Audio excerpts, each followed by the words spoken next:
Thank you, Ms. Bonamici. Mr. Grothman, you're recognized for 5 minutes. Department of Labor refers to registered apprenticeships as the gold standard of work-based learning. As you know, there are currently 3,500 apprenticeship models registered under the competency-based model. Do you believe these competency-based registered apprenticeships are good programs?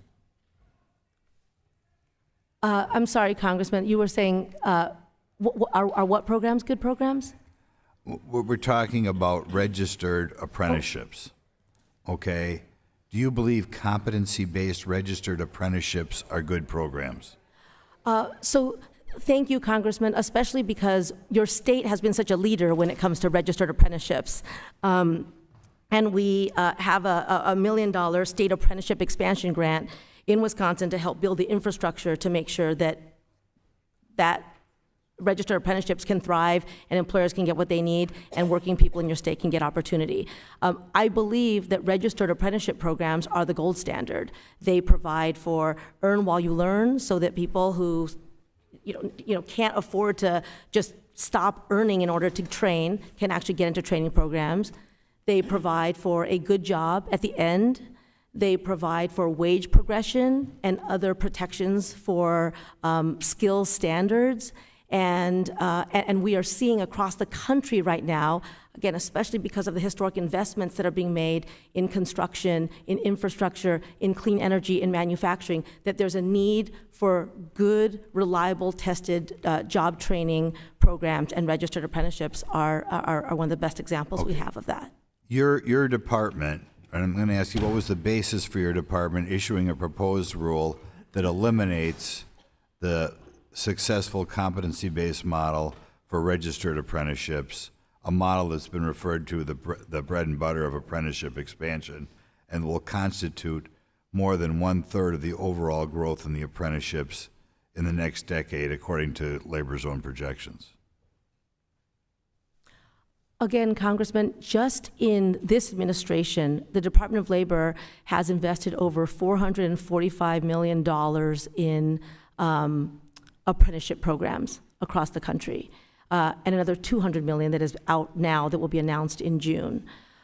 We believe in programs that are tested, that have support so that workers are actually going to end up in the job that they're training for, and that have real standards, in part because the standards in registered apprenticeships also give working people a chance to work in the are a model that have shown they're tested over time and really have been a pathway into the middle class for many American workers.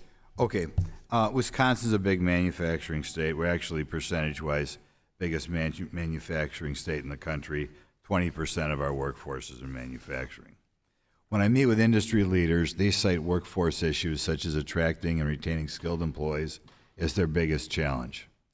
The Biden administration's Department of Labor has proposed increasing the overtime salary threshold by about 70%, which would subject millions of currently salaried workers to overtime laws.